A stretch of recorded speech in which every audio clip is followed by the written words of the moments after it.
請高天賜議員。唔該，主席。各位同事，我今日發言嘅主題係需要減少外地僱員。現今我們經常遇到失業的年輕人和成年人。年輕人屬於受衝擊最大的群體，他們只能繼續住在父母家，結婚生子一拖再拖，因為即使找到工作，也是缺乏穩定、安全和持久性的工作，隨時可能被外僱取代。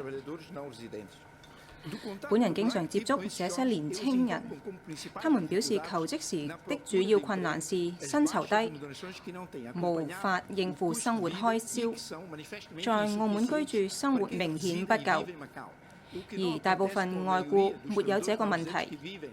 他們的消費花銷都不在澳門。我經常接觸的這些年輕人感到，在現在的情況下，就業市場供大於求，導致就業困難。找不到工作，這些年輕人只能繼續深造，以求在其他地方找到薪酬更高的工作，離開本地市場。這就是為什麼國外畢業的大學生不回澳門，而本地人才外流的原因。澳門政府有責任正確分析現時就業困難的情況，立即推出有力措施，扭轉局面。根據最新的數據，外地僱員總數約為211000，僅酒店及飲食業就有55000，不動產及工商服務業近24000，文娛博彩及其他服務業12000，三個行業總數達到91000。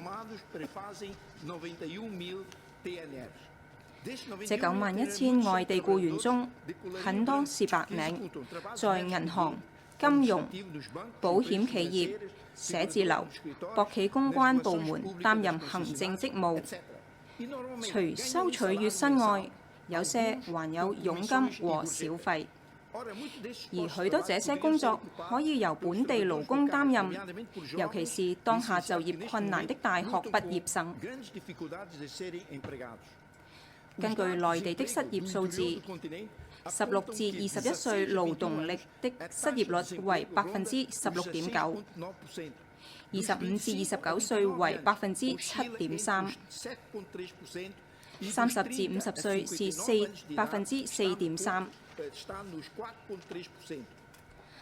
澳門的失業率達到1.9%，但嗰數字不能反映現實情況，也不符合我們日常接觸的大部分人的感受。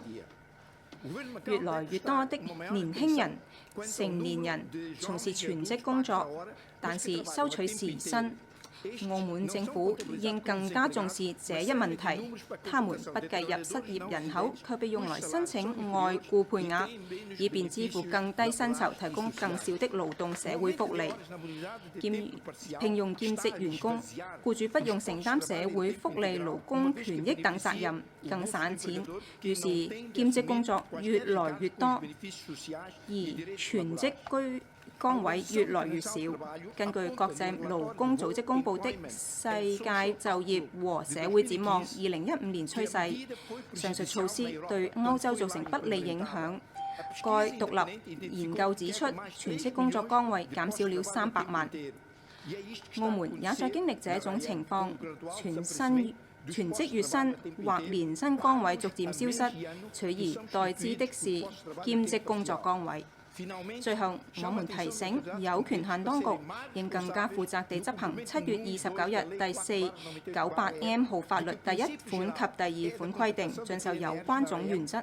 僅在沒有本地勞工或本地勞工不足時，方能僱用非本地勞工。